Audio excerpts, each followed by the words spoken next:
जय राधे। ज्वलंत सत्य चैनेले যারা আমাদের বক্তব্য শুনছেন তাদের প্রতি আমার অসংখ্য প্রণতি ও সুস্বাগতম। আমাদের আজকের বক্তব্যের বিষয় বাবাজির মাথায় কি অ্যান্টিনা।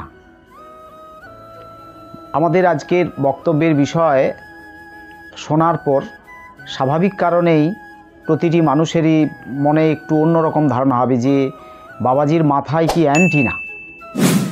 কেউ বলে অ্যান্টিনা, কেউ বলে অ্যান্টোনা। তো এই জিনিসটা থাকে কোথায়? এই জিনিসটি থাকে পাকা বাড়ির ছাদে, আর এখানে বলা হচ্ছে যে বাবাজির মাথায় অ্যান্টিনা। তাহলে কি বাবাজিদের প্রতি কটূক্তি করা হচ্ছে? ঠিক আছে, চলুন তাহলে প্রকৃত সত্য কথাটি জানতে গেলে আমাদের পুরো প্রোগ্রামটি আপনারা দেখুন, মন দিয়ে শুনুন, তাহলে নিশ্চয়ই আপনাদের ভালো লাগবে। আমরা জানি, আপনারাও জানেন যে বড় বড় বাড়িগুলোতে তার ছাদের উপরে অ্যান্টিনা থাকে। সেই অ্যান্টিনা অনেক কম দামের অ্যান্টিনা থাকে, আবার অনেক বেশি দামের অ্যান্টিনা থাকে। কম দামের যে অ্যান্টিনা, সেই অ্যান্টিনাতে একটা দুটো চ্যানেল ধরে টিভিতে, আপনারা টিভির প্রোগ্রাম দেখেন। আর যেগুলো বড় দামি অ্যান্টিনা, সেই বড় দামি অ্যান্টিনাগুলোতে অনেক চ্যানেল ধরে, অনেক দুর্লভ আশ্চর্যজনক ঘটনা দেখবার মতো সেই সমস্ত দামি চ্যানেলগুলো বড় দামি অ্যান্টিনাতে ধরে। আর সেই চ্যানেলগুলো ওই অ্যান্টিনাতে ধরে নিয়ে আপনার টিভিতে পৌঁছে দেয়, আর আপনারা সেই টিভির সামনে বসে সেই প্রোগ্রামগুলো দেখতে থাকেন, আনন্দ উপভোগ করেন। তো এখানে বাবাজির মাথায় কি? বাবাজির মাথায় অ্যান্টিনা, এই কথা বলা হয়েছে। মানে বাবাজির মাথায় কোথায় ছিল অ্যান্টিনা? তো হ্যাঁ, বাবাজির মাথায় অ্যান্টিনা। এটা বাবাজিদেরকে কটূক্তি করে বলা হয়নি। আপনারা জানেন, আমি যদি মনে করি আমার এটা একটা ঘর, এই যে আমার শরীরটি দেখছেন এটি একটি ঘর, তাহলে ওই বাবাজির যে শরীর, ওই বাবাজির দেহটা একটি ঘর, একটা বিরাট বড় বাড়ি, দামি বাড়ি। ওই দামি বাড়ির ছাদে মানে মাথার পেছনে লাগানো আছে অ্যান্টিনা। সে অ্যান্টিনা কি না, আমরা বাবাজি বলতে কাদের বুঝি? বাবাজি, মাতাজি, মানে যারা বৈষ্ণবী। আমরা স্বাভাবিক কারণে মানে একটা আমাদের সম্যক ধারণা থাকে যে একজন বৈষ্ণব ভক্তি লোক, বৈষ্ণব যাদেরকে আমরা কৃষ্ণ ভক্ত বলে জানি, সেই বাবাজি, এবং মহিলা হলে আমরা মাতাজি বলি অনেকে। তো বৈষ্ণবী, তাদেরকে দেখে আমরা চিনব কী করে যে ইনি একজন বৈষ্ণব? আমরা মোটামুটিভাবে যেটা সম্যক ধারণা, সকলে বুঝতে পারি যে তার দ্বাদশ তিলক আছে কিনা। আমরা অত জামা কাপড় খুলে কে দেখতে যায় দ্বাদশ তিলক, মানে 12টা জায়গায় তার শরীরে 12 জায়গায় তিলক, সেটা আছে কিনা আমরা কে খুলে দেখতে যাই? দেখি না, কিন্তু কমসে কম আমরা তার এই কপালের তিলক দেখি।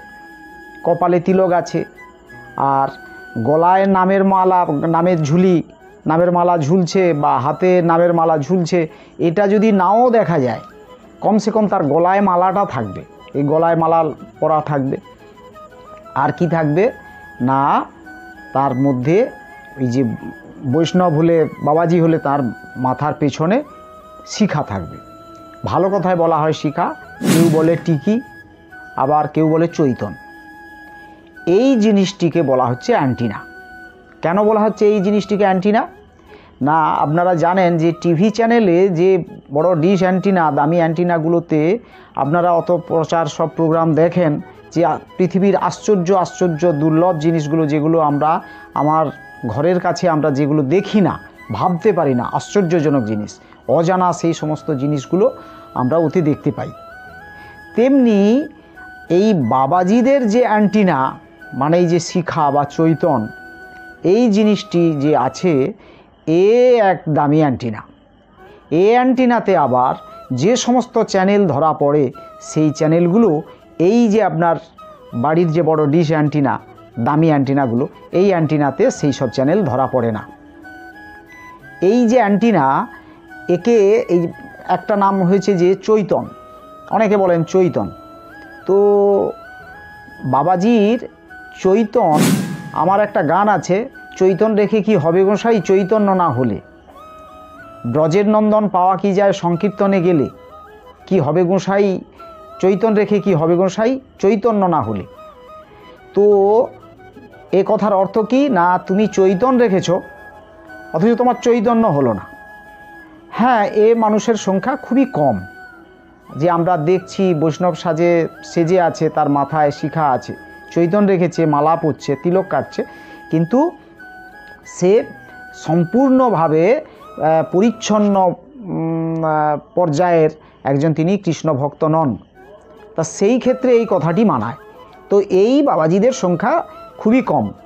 তাছাড়া আমরা যাদের দেখি তাদের মধ্যে অনেক শুদ্ধ ভক্ত, বৈষ্ণব, কৃষ্ণ ভক্ত, মহাত্মা, মহাজন আমরা যাদেরকে দেখি তাদের বেশিরভাগই সেই ধরনের মানুষ। আমি যাদের ক্ষেত্রে বলেছি দু একজনের হয়তো কিছু ব্যাপার আছে, তাই এই কথাটা তাদের ক্ষেত্রে প্রযোজ্য, কিন্তু বেশিরভাগ আমরা বৈষ্ণবের ক্ষেত্রে বলতে পারি যে তারা মহাত্মা, মহাজন। তাদের মধ্যে স্বয়ং ভগবানের বিশ্রাম, ভগবান তাদের মধ্যে অবস্থান করেন, আমরা এটা জানি। তো যে কথাটা বলা হয়েছে যে চৈতন রেখে কি হবে গোসাই চৈতন্য না হলে, চৈতন্য শব্দের অর্থ জ্ঞান। মানে তুমি চৈতন রেখেছ, চৈতন রেখে কি লাভ হবে যদি তোমার মধ্যে জ্ঞান না থাকে? এর পরের কথা আছে, কি হবে গলায় ঝুলিয়ে রেখে ব্রজের নামের জপমালা, অন্তর মাঝে থাকে যদি পরের কোনো বালা, আলাপনে আসবে না কালা বদনে নাম নিলে। কথাটা কি বলা হয়েছে না গলায় তুমি নামের ঝুলি ঝুলছে, কি হবে গলায় ঝুলিয়ে রেখে নামের জপমালা, অন্তর মাঝে মানে ঘরের মনের মধ্যে, বুকের মধ্যে থাকে যদি পরের কোনো বালা, মানে অন্য লোকের বউ, অন্য লোকের বোন, তাকে সবসময় আমার মনের মধ্যে আমি জপ করছি, তাহলে এই নামের মালাটা সে বুকের মধ্যে, মনের মধ্যে সে আছে, অবৈধ একটা নারীকে আমি ভাবছি সবসময়, তার ভজন করছি। আর বাইরে ভগবানের নামের মালা যদি ঝুলে এদিক ওদিক দুলতে থাকে, ওতে কিছু লাভ নাই। আলাপনে আসবে না কালা বদনে নাম লিরে, আমি যতই ভগবানকে ডাকি মুখে ভগবান আসবে না আমাকে ধরা দিতে, এ কথা বলা হয়েছে। তো এটা আমি আগেই বলেছি যে এরকম ভক্তের সংখ্যা খুবই কম, নগণ্য। বেশিরভাগ ক্ষেত্রে কলিযুগে এরকম ভক্ত থাকবেই, একে আপনি কোনোভাবে নস্যাৎ করতে পারবেন না, এরকম ভক্ত আপনি খুঁজলে পাবেন।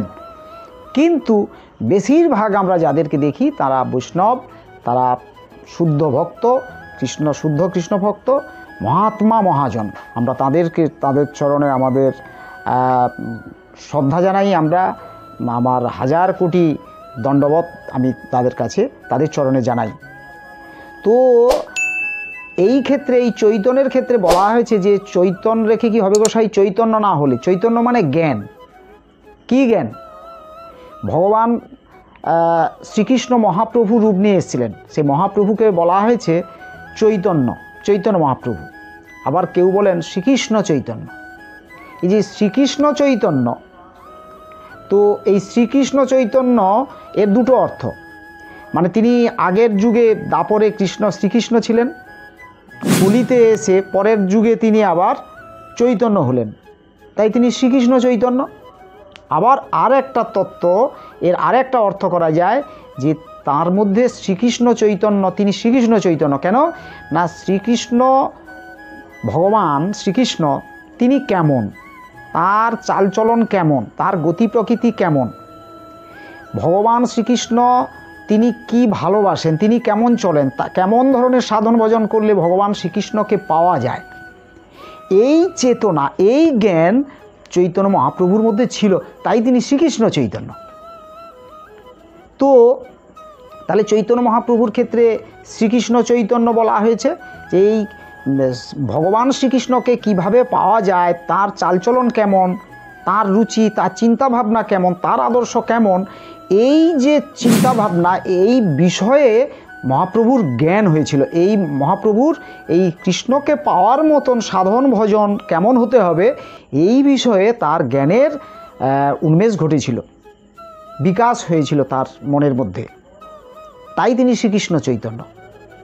তো তাহলে কি বলা হয়েছে না, এই চৈতন্য যার মাথায় থাকবে তার মধ্যে চৈতন্য থাকবে, জ্ঞান থাকবে। ভগবান শ্রীকৃষ্ণকে পাওয়া তো অনেক পরের কথা, অনেক বড় কথা।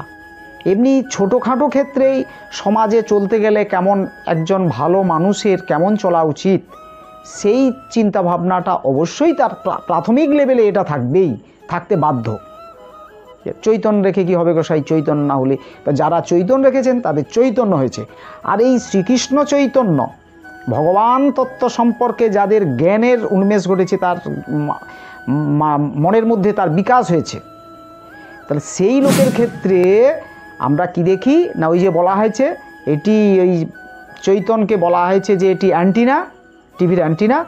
এই অ্যান্টিনাতে কার সঙ্গে কোন চ্যানেল আমি একটু আগে বলে গেছি, যে আপনার বাড়ির যে ডিশ অ্যান্টিনা, দামি দামি অ্যান্টিনাগুলো, ওই অ্যান্টিনাতে অনেক দুর্লভ চ্যানেল ধরে, কিন্তু এই বাবাজির মাথায় যে টিকি বা চৈতন, এই অ্যান্টিনাতে যে সব চ্যানেল ধরে, এই আশ্চর্যজনক চ্যানেল কোনো দিন এই ডিশ অ্যান্টিনায় ধরবে না।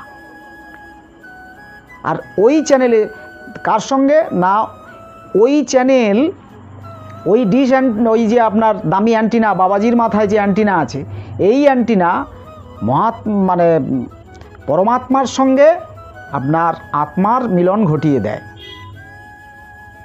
আত্মারা দেখতে পায় পরমাত্মা তিনি কেমন, তার চালচলন কেমন, তিনি কোথায় অবস্থান করছেন, তিনি কি ভালোবাসেন, তার চালচলন সম্পর্কে সেই পরমাত্মাকে দর্শন করতে পারে আত্মা। সেটা কার মাধ্যমে? যেমন আপনার ওই ডিশ অ্যান্টিনা, দামি দামি অ্যান্টিনা, সেই চ্যানেলগুলোকে নিয়ে টিভির মাঝে আপনাদের সামনে দেখায়, আপনারা দেখেন বসে, তেমনি বাবাজির মাথায় যে চৈতন্য আছে, এই চৈতন্য যে অ্যান্টিনা, এই অ্যান্টিনা পরমাত্মাকে, পরমাত্মা কোথায় কেমন, তার পুরো রূপ রং, সেইগুলিকে, তার চালচলন, সেগুলিকে আত্মার চোখে ভাসিয়ে তোলে এই অ্যান্টিনার মাধ্যমে।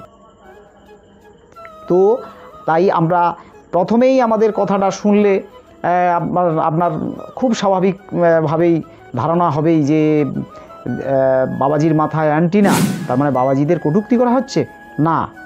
বাবাজিদের কটূক্তি না, বাবাজিদের মাথায় এই যে টিকি, এই টিকি হলো অনেক দামি অ্যান্টিনা, যে অ্যান্টিনাতে যে সব আশ্চর্যজনক চ্যানেল, মহা দুর্লভ, মানুষকে বলা হয়েছে অনেক দুর্লভ জনম হচ্ছে মানব জনম, সেই দুর্লভ মানব জনম যে চ্যানেলকে চায়, সেই চ্যানেল অন্য কোনো অ্যান্টিনাতে আপনি পাবেন না।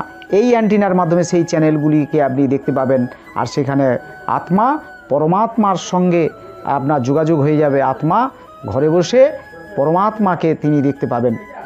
তো আমরা আজকে আমাদের বক্তব্য এই জায়গায় রাখছি।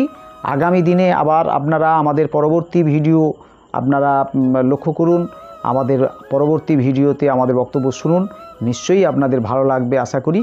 আর আপনারা বর্তমানে আমাদের যে বক্তব্য, যে এই বাবাজিদের মাথায় যে দামি অ্যান্টিনা লাগানো আছে, বাড়িতে এমনি এই সমস্ত ডিশ অ্যান্টিনা, সাধারণ ডিশ অ্যান্টিনা লাগানোর থেকে বাবাজিদের মাথায় যে অ্যান্টিনা আছে, এই অ্যান্টিনা যদি আপনারাও আপনাদের এই দেহ, যে ঘর, দেহ বাড়ি, এই বাড়ির পেছনে ছাদে, মানে মাথার পেছনে আপনারাও ওই দামি অ্যান্টিনা লাগাতে পারেন, তাহলে ঘরে বসেই আপনি যে দুর্লভ চ্যানেলগুলো দেখতে পাবেন, আত্মা, আপনার আত্মা সে ওই পরমাত্মার সঙ্গে যোগাযোগ করতে পারবে, এই সুযোগ আপনি পাবেন।